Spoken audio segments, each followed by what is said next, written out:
Hey guys, I hope you're doing well and that you're keeping safe during these tough times. And also to all of you, I wish you a very happy new year. This is actually a little late post. I've been meaning to make a video as soon as I got that notification, but better late than never, right? So, let me walk you through the situation. We have all heard the news of WhatsApp founders leaving the company after Facebook bought it. This was quite a while ago, right? So, there is a negative impression right there. And later they introduced that from Facebook thing in WhatsApp, and people didn't like that either.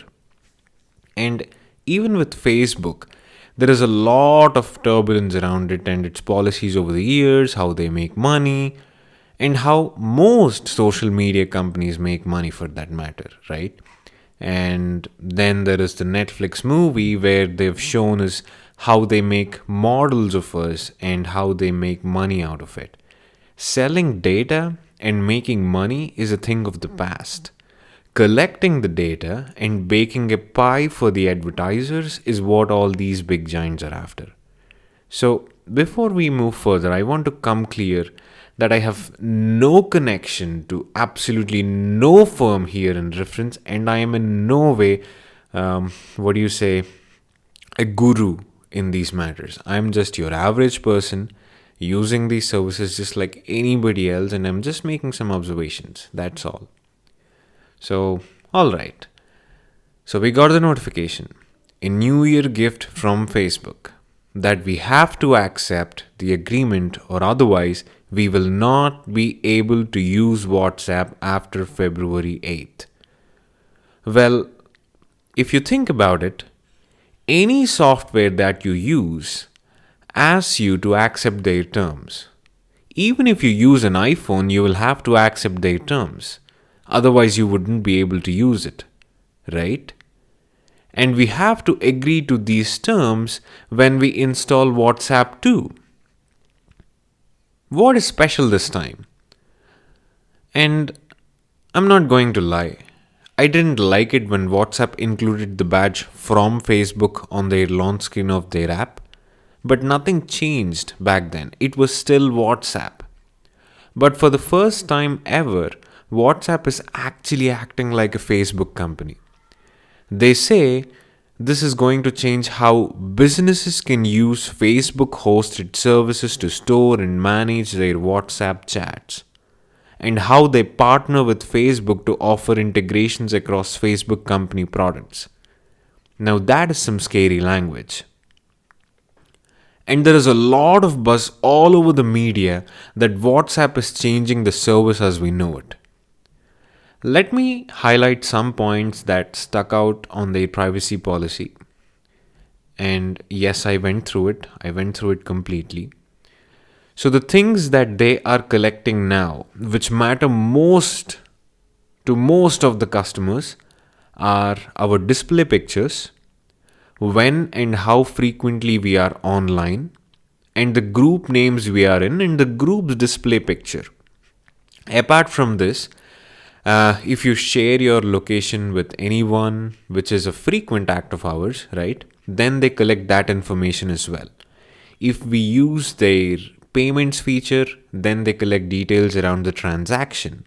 They also use the IP address to track our location. So these are the points, and probably the only points that you should keep in mind. Because both the group chats and private chats are still end-to-end encrypted. So do you have to worry about, chatting with your friend about a trip to Goa or Hawaii and get bombarded with calls from traveling companies? No. But if you transfer money via WhatsApp payments to a travel agency or share your location with a friend in Hawaii, then they have a better picture. And yes, they are also collecting our contacts.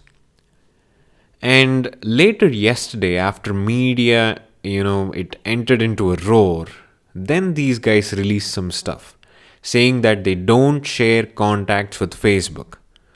Well, they don't have to. WhatsApp can do all the marketing by itself. It doesn't need Facebook to do it for it. WhatsApp can generate its own money. It doesn't need to sell the data to Facebook. And then they say that WhatsApp cannot see your location. But in reality, they are collecting information about location, but only when you share it. And I do agree that this has been cleverly worded that they cannot see your location. Their policy clearly states that they even use IP addresses to check for your location.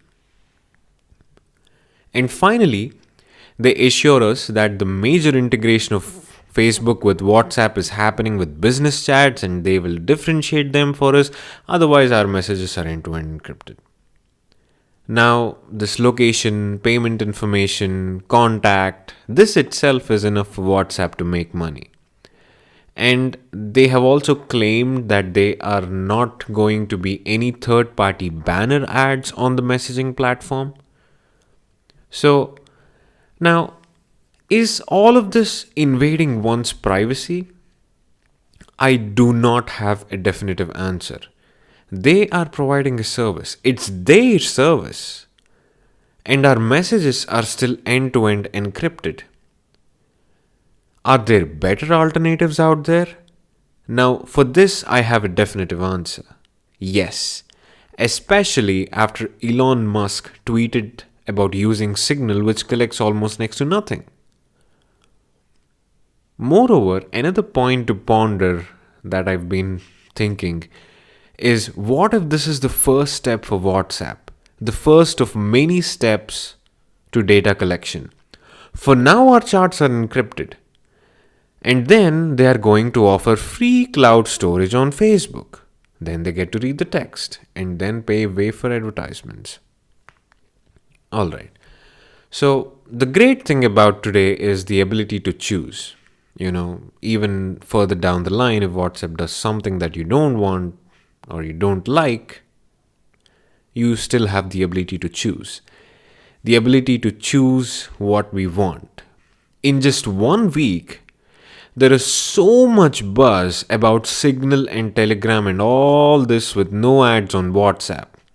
So do you think if WhatsApp shows ads or start to read our messages, people are going to sit quiet?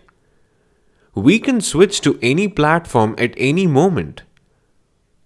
It's just that enough number of people must make that decision. They must make that move. It's a domino effect that just grips us all.